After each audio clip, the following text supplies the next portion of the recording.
What's going on, guys? Healy here, and today I'm going to give you my list of the top 10 free agents in the 2018 offseason, give you their stats from last year and their whole career, and why I find them valuable. I would like to know your list down below as well. You don't have to do top 10. You want to do top 5, that'd be cool. It's always awesome to get others' opinions on this type of stuff. There are a lot of players that could get flipped in the order, and I'd like to know your reasons why. Starting off with number 10, I have Dallas Keuchel. He is 30 years of age right now, but for the 2019 season, he is going to be 31. He does have a Cy Young on his resume. He's won 4 Gold Gloves in his career, and he was a 2-time All-Star, once in 2017 and another time in 2015. Last year, he posted a 12-11 record with a 3.74 ERA. His strikeouts per 9 went down. His walks per 9 also went down, so I guess that's kind of good. Home runs per 9 were all right, and his hits per 9 went up.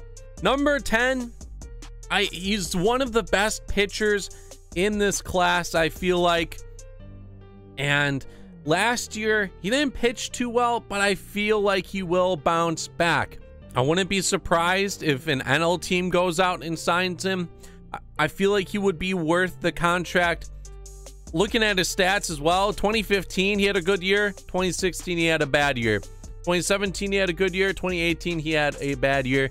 I feel like a change of scenery is needed. He's no longer the top dog in Houston. Doesn't really have to fight for anything. And I feel like if he goes to a new team, especially a great team, and is one of the top pitchers for that team, you could see his performance improve. At number 9, I have Jeurys Familia. Pitched in 70 games last year, 40 with the Mets, 30 with the Athletics. He had a 3.13 ERA on the year. A little bit better with the Mets over the Athletics. He is 29 years of age, and that's what the age he'll be throughout the 2019 season. And he's been pretty solid for his career. He's been in the league 7 years, but he's only been pitching the past 5 for the most part. 2012, 2013, he didn't do much, so I'm not really gonna include that. But for his career, he has a 2.73 ERA. His strikeouts per 9 last year were the highest they've ever been, 10.4, with an outstanding 11.5 for the Athletics. His walk numbers went down, and they were back at his average. He has a 3.6 walks per 9 on his career. Last year is 3.5. And his hits per 9 went down a little bit compared to 2017. He's one of the best relievers in this free agency class. Like I said before, he's only 29. I could see him being locked up for 4 to 5 years, maybe even more. And he's proved that he is a solid closer. Last year, the A's used him a lot in the relief role, which is fine. He could be a relief pitcher for you if you don't want him to be your closer, but he has proved that he could be a closer. Led the league in saves in 2016. Didn't pitch much in 17. Number 8 on my list is DJ LeMahieu. He's been in the league 8 years now. He is 30 years of age. He will be 31 halfway through the MLB season, but he is the best option at second base in this offseason.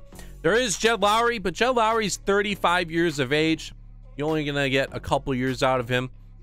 DJ LeMahieu could be signed up for a long-term deal. 298 career average. Last year, he only batted 276, which is his lowest since 2014. He has a career 350 average, 406 slugging, 756 OPS.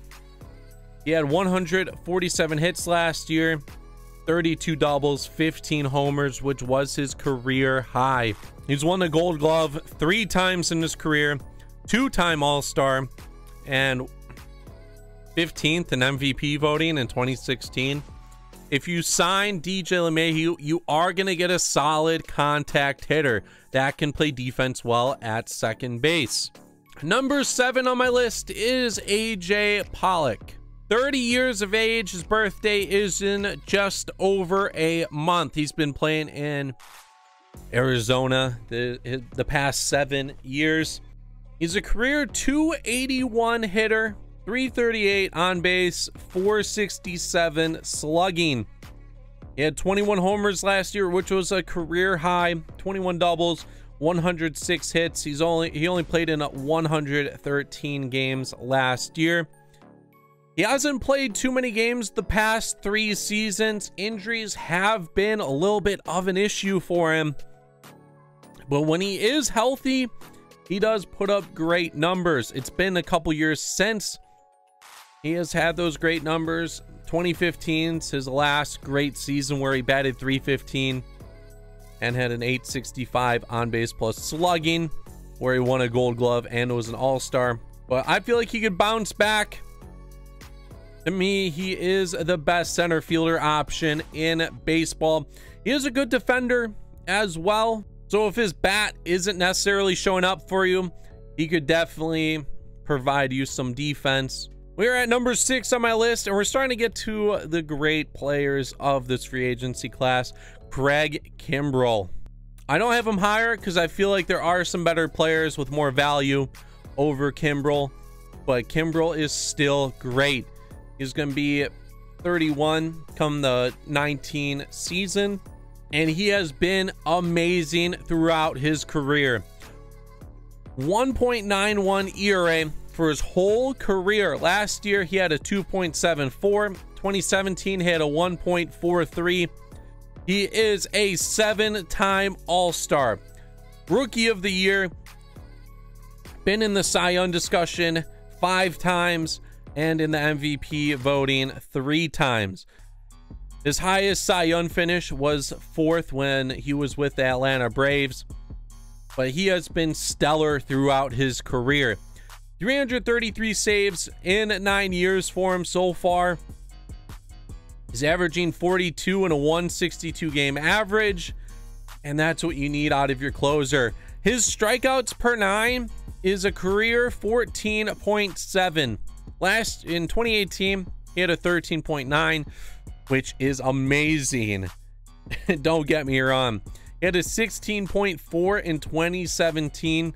This guy is still lights out. Yeah, he wasn't great in the 2018 postseason, but he will definitely help you out in the regular season, and I believe he's done well in the past for the postseason.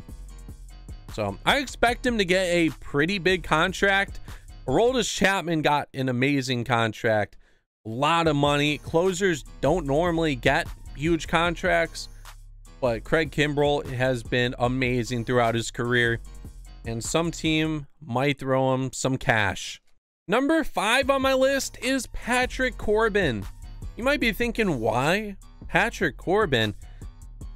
Like, he should be a little bit lower. I have him up there. He's 29 years of age. Will turn 30 halfway through the 2019 season, and I feel like he is the best pitcher on the market for this year due to age and performance. He's coming off a year where he went 11-7, the 3.15 ERA. He was an All-Star.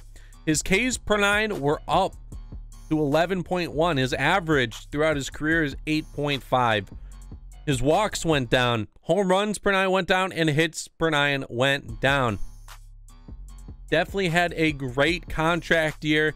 Pitched 200 innings, started 33 times for the Diamondbacks. He did struggle the past 3 years, and I was wondering if he would ever become a decent starter again. This year, he proved it.